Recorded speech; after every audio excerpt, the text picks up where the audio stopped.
नमस्ते। कभी सोचा है कि ये पूरा का पूरा ब्रह्मांड आखिर बनाया किसने?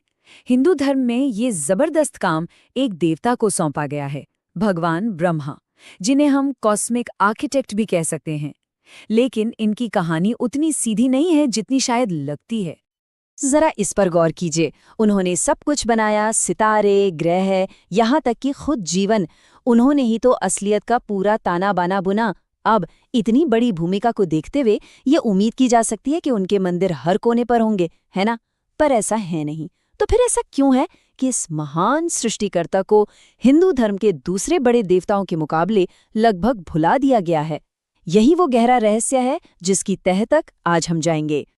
तो इस पहेली को सुलझाने के लिए हमें सबसे पहले ब्रह्मा की भूमिका की असली विशालता को समझना होगा। और इसकी शुरुआत होती है एक कॉन्सेप्ट से, जिसे ब्रह्मांडीय त्रिमूर्ति या त्रिदेव के नाम से जाना जाता है। हिंदू दर्शन के हिसाब से ब्रह्मांड 3 महाशक्तियों के एक बहुत ही नाजुक संतुलन पर टिका है। इन्हें ही हम त्रिमूर्ति कहते हैं। एक तरफ है ब्रह्मा, सृष्टिकर्ता, वो चिंगारी जिसने हर चीज की शुरुआत की। फिर आते हैं विष्णु, संरक्षक, जो इस बनी हुई दुनिया में व्यवस्था बनाए रखते हैं। और अंत में शिव, संहारक, जो पुराने को खत्म करके नए जन्म का रास्ता बनाते हैं। यानी ब्रह्मा ही शुरुआती बिंदु हैं। उनके बिना ना तो कुछ बचाने के लिए होता और ना ही नष्ट करने के लिए। वो ही तो आदि शक्ति हैं।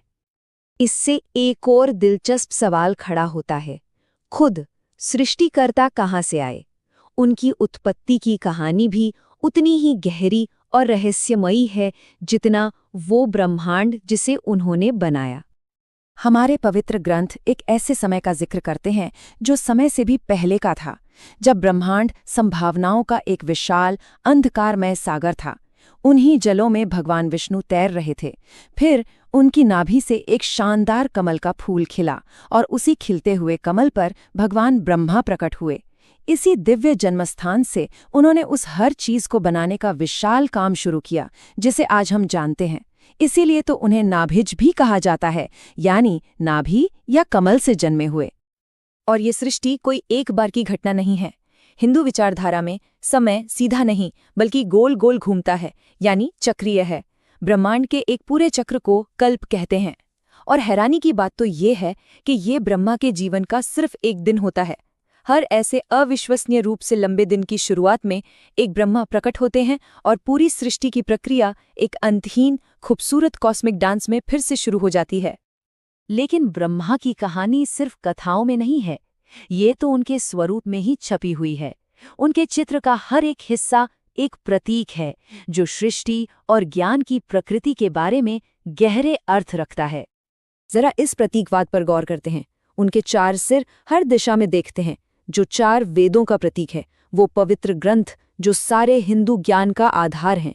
उनकी सफ़ेद दाढ़ी उम्र नहीं बल्कि शाश्वत ज्ञान दिखाती है। उनके हाथ में जो जलपात्र है वो उन आदि जलों का प्रतीक है जिनसे सारा जीवन निकला।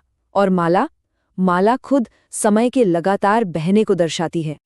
और शायद सबसे शक्तिशाली प्रतीक है उनका वाहन हंस। पौराणिक कथाओं के मुताबिक हंस में दूध को पानी से जादुई रूप से अलग करने की एक अविश्वसनीय क्षमता होती है। ये सबसे जरूरी ज्ञान को दिखाता है, अच्छे को बुरे से, सच को झूठ से और वास्तविकता को भ्रम से अलग करने की क्षमता। लेकिन सृष्टि कभी भी अकेले नहीं होती। ब्रह्मा के लिए बनाने की शक्ति और ज्ञान, ये दोनों एक दूसरे से अटूट रूप से जुड़े हुए हैं। और इस जरूरी रिश्ते को साकार करती हैं उनकी दिव्य पत्नी। ये हैं देवी सरस्वती, ज्ञान, संगीत, कला और बुद्धि की स्वामिनी। ब्रह्मा के साथ उनका मिलन कोई साधारण कहानी नहीं है, बल्कि इसके पीछे एक बहुत गहरा दार्शनिक संदेश है। ये हमें सिखाता है कि सच्ची रचना, चाहे वो कला में हो, विज्ञान में या जीवन में, सिर्फ ताकत से नहीं आ सकती। उसे ज्ञान और समझ की नींव से ही जन्म लेना होता है। तो उन्होंने असल में बनाया क्या-क्या? इसका दायरा तो सच में हैरान कर देने वाला है। अपने मन से उन्होंने महान ऋषियों को बनाया ताकि ब्रह्मांड में ज्ञान फैले। उन्होंने पहले मानव मनु की रचना की, जो पूरी मानवता के पूर्वज हैं। उन्होंने देवताओं यानी देवों और उनके विरोधी असुरों दोनों को जन्म दिया। हर एक जीवित प्राणी और यहाँ तक कि वेद स्वयं, जो सारे ज्ञान का स्रोत हैं, उनके ही रचनात्मक संकल्प से जन्मे। और इस सब के बाद, समय, ज्ञान और खुद जीवन की रचना के बाद, हम वापस अपने उसी बड़े सवाल पर आते हैं। ब्रह्मांड के इस महान वास्तुकार को, जिसका काम हमारे चारों ओर है, भक्तों के दिलों और मंदिरों में खोजना इतना मुश्किल क्यों है? ऐसा क्यों है कि संरक्षक और संहारक की तो जय जयकार होती है, जबकि सृष्टिकर्ता कहीं पीछे चले गए लगते हैं? प्राचीन ग्रंथ यानी पुराण इसकी दो बड़ी दिलचस्प वजह बताते हैं।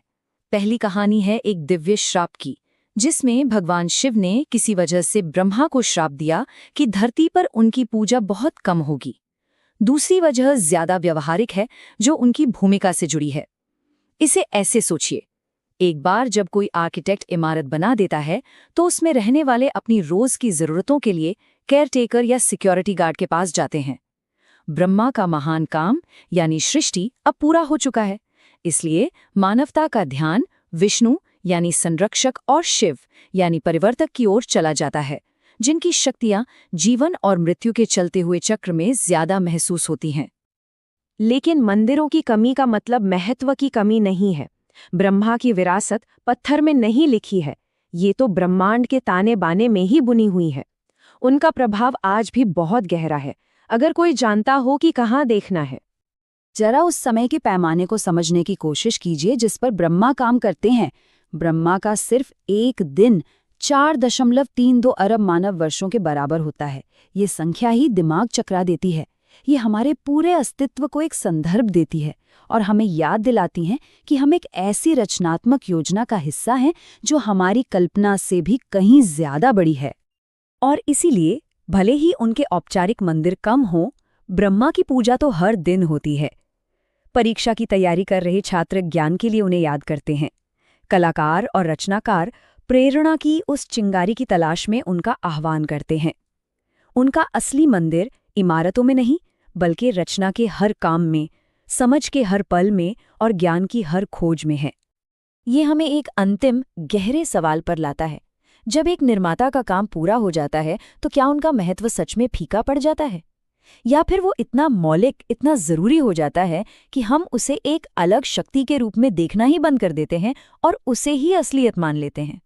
शायद ब्रह्मा की सच्ची पूजा यही है, किसी मंदिर में प्रार्थना करना नहीं, बल्कि बस एक पल रुककर उनकी रचना के चमत्कार पर हैरान होना और उसमें अपनी जगह खोजना।